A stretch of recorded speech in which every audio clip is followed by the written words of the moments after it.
Thanks, Tom. Thanks, everybody. You have to put this thing down. That's what happens when you're short, when you sit next to Steve Scherber and Ken Ackerman. That doesn't do me a lot of justice right there. But thanks for everybody coming out here today. It was certainly a good weekend for us. It was an interesting game from the start, how it even came about. We were scheduled to play Valley City State on October 5th. Somehow, some way, they double booked a game, and I'm still trying to figure that one out. But we were able to get a waiver from the NCAA to play August 31st. We actually played the first Division II football game of the 2013 season, and I'm proud to say we're the only undefeated team in Division II football right now. So we'll take that. But we got the waiver. The waiver actually came across our first day of practice. So when you start, our first practice was August 15th. You play a game on August 31st. It was certainly a short camp. Our coaches hated it. Our players loved it. And we'll move on from here. But it was a good game. Anytime you can play football, you can't simulate the action that happens on Saturday. The game time experiences going through that routine was really good for us. So and anytime you leave a game 1-0, we'll take that at any point. So I was pleased with the effort of our players. We did have very few penalties. We didn't kick the ball around the place, and I thought we played with good effort for the 4 quarters during that time. A couple guys that really stood out this week, and we have a list of weekly awards, and here's a couple plays that started. But really, it started with the opening kickoff, as you can see on the screen right here. This is a great play by Pat Shaw. He's a senior outside backer for us, but he does a great job of stripping the football. We get the fumble recovery coming out, and the momentum really started right there. So we were extremely pleased with how we started the game. We spent a lot of time working on creating turnovers, and we talk about it. Here we run what we call our freeze play, which we're trying to draw the defense off sides. If they jump, it's really a free play for us, and we're able to get the ball out to Derek Graves, who's one of our senior receivers this year. And this last one is the one that Tom was talking about, and this is just a huge momentum change right here. They're down here on the goal line. Their quarterback's trying to reach it out. Lucas Reeby knocks the ball loose. John Tyler does a phenomenal job of not only coming up with the football, but making a couple guys miss, and that's a long run. I think me and Coach Polostri made it about 50 yards, and John made it all 99. So those were certainly some big plays and some momentum-changing plays throughout the game. Our players of the week, we have a handful of players of the week that we nominate. First one's our pickaxe player of the game. We have a pickaxe practice player of the game every day. But our pickaxe player of the game is a young man named Christian Chavez out of Las Vegas, Nevada. Christian's a redshirt freshman. This was his first college game, but he's done a tremendous job. He plays inside at our nose guard position. He had 2 sacks, 2 tackles for loss. What was even more impressive is we grade our guys on effort, and he had 97% effort, which when you're talking about D-line play, it was awesome. Christian's got a bright future here, great student for us, and he did a tremendous job on Saturday. Rocker of the week, and the rocker of the week really encompasses a lot of things. It encompasses what they're doing both on and off the field. But Cody Volmar is a redshirt freshman receiver from us from Natrona County down in Wyoming. And Cody couldn't play for us last year. We would have played him as a true freshman. He happened to break his foot going into summer camp. But Cody, he's our holder on our PAT field goals. He had 2 two-point conversions on that piece. He caught a couple footballs. He had a 38-yard return. He's a multi-purpose player for us that we're going to continue to get the football in, but just a quality young man, both on and off the field. Our offensive player of the game, and a lot of times these guys really get unnoticed, and also one of our captains this year is Josh Hostrader. He's from Lincoln, Nebraska. He's a junior left tackle for us, and Josh was just tremendous, and he's been tremendous all camp. He's been a leader both on and off the field, but really set the tone up front. I thought our offensive line played extremely well on Saturday, and Josh was very, very deserving of that award.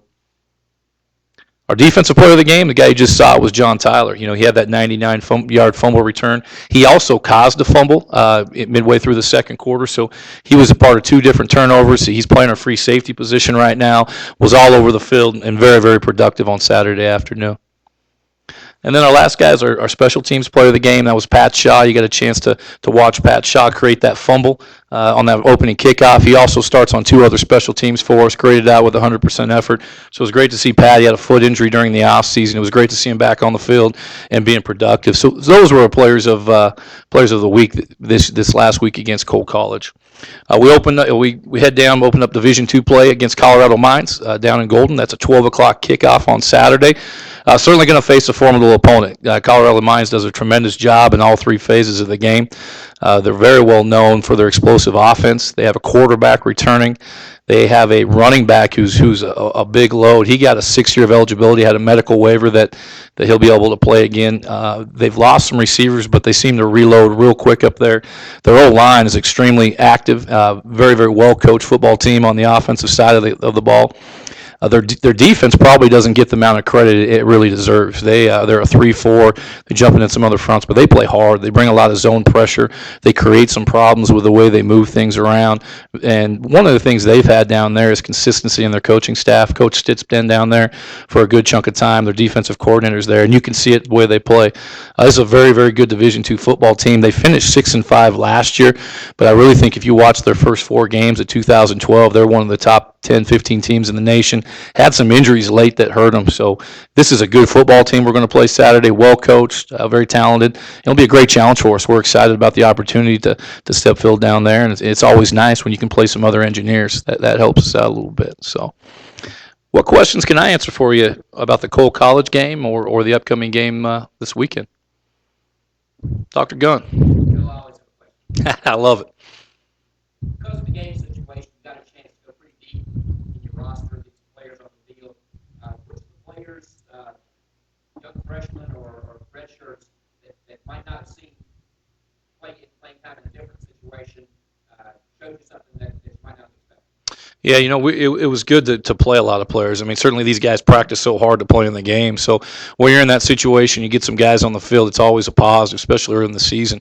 We've been a little banged up at our linebacker position, and David Jackpour is a kid who's a true freshman out of the Phoenix, Arizona area. I thought David played really well for getting a lot of snaps and again, being his first college football game. So I was pleased with that piece on it. We had a couple running backs that are freshmen that got some time. Taylor Buss is a local kid here from Stevens High School. I thought Taylor did a great job. And then Marshall Brownfield, he was our leading rusher. He's out of Flagstaff, Arizona, right in the backyard of NAU. I thought those guys played hard for your first college football game to go in there. I was very pleased with that. We had an in-state kid, Ben Connick from Winter, South Dakota. Ben had his first interception on Saturday and almost had 2. So I know we have some other guys that played well, but I was very pleased with those 4 guys, and they're only going to continue to get better, and it's a bright future with that group.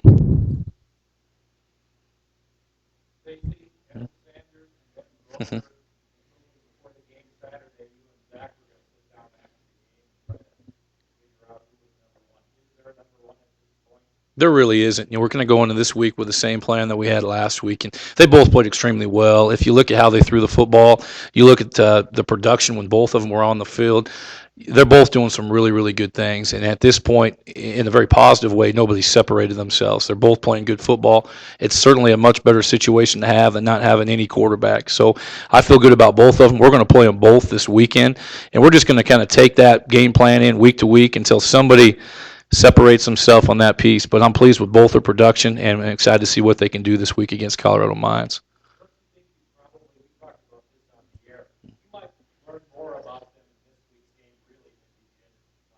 Yeah, I certainly think so. I think you're going to, you're playing a startup program in Cole College, and, you're going to see a very established Division II football program this weekend, and you're going to see the level of competition is at a high Division II level. So I certainly think you're right on, that we will see, how they're going to handle that type of atmosphere.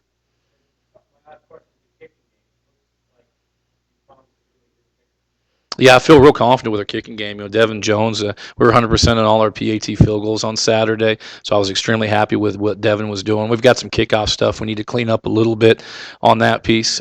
Cody Crater was a true freshman long snapper for us, and he was extremely accurate with what we're doing. We only punted one time. John Keating's our punter, and the one time we punted right into the wind, but I feel real good about the work John's done. So our battery on our special teams has been really good, and hopefully we can continue to do that, because we've got to be able to change the field, to put points on the board when we're in those opportunities.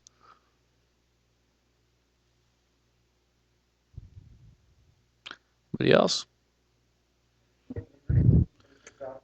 Yeah, we got a few kids. We're a little more banged up than I want to be at this time of year, and I'm sure every coach in America will tell you the same thing. But I do think a lot of it has to do with such a short camp, when you're playing in the short camp in a game. So We have 1 or 2 injuries. I'll find out a little bit more. We have a 1:30 meeting with our trainers, but 1 or 2 from this weekend. But primarily, we've got 4 or 5 guys that were slated to start that really have been injured most of camp, and that's where we got to get those guys up to speed because those are some older guys that have quite a bit of time. So it really happened more in camp than this last weekend. And so hopefully we can get those guys back on the field, get them rolling, and make sure our depth as we go through a long season can hold up. Right now, we started freshman wise. We started 4 true freshmen, and when you say freshmen, we have a handful of redshirt freshmen that started on that. But in our 2 deep, we've got about 9 in our 2 deep on that piece. And you're counting redshirt freshmen, and just off the cuff, I think we started 9 redshirt freshmen, 9 total freshmen and redshirt freshmen on both sides. Yeah, which again, we're still a young football team. If you look at where we're at, we got 7 seniors right now, but we do have we played a lot of freshmen last year, so a lot of those guys got time. So we're continuing to develop. I know Joe had a good point earlier about it's a process. It's never as fast a process as I want it to be or any head coaches want it to be, but I've certainly seen the change. I've seen it in the spring. I saw it throughout our camp, and I'm pleased with where that process is going and continue to develop these guys and turn it into a high caliber Division II program.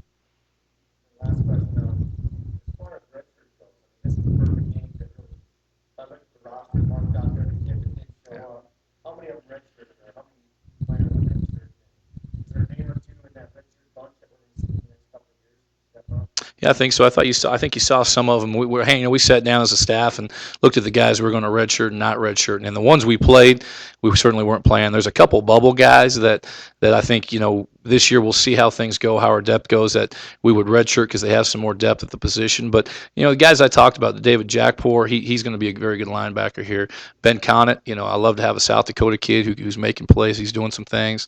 Taylor Buss, Marshall Brown, those are the kids that played. But we've got a couple of redshirts. In fact, one of them walked in here, right before we started. Brian Stevens, he's a 6'7" tackle from Scottsdale, Arizona, and he's got great feet. He's got nothing but tremendous upside on that piece. Leo Sanchez is a linebacker for us out of San Antonio, Texas. That's done some really good things. We just, we've kind of went back and forth on the depth at linebacker. Some guys have gotten banged up, but I feel really good about our recruiting class a year ago. It always helps when you actually see them on your football field. It was the first recruiting class that we had our whole staff. It was out recruiting. That first year I felt good about the kids we got, but at times it was just me and Coach Tinker for a long stretch. So last year I feel good about that recruiting class. And also on the academic side, we have true guys that fit this university. We weren't trying to put a class together last minute. So I think the academic fit and the athletic fit really mirrored up. You added another addition to your schedule.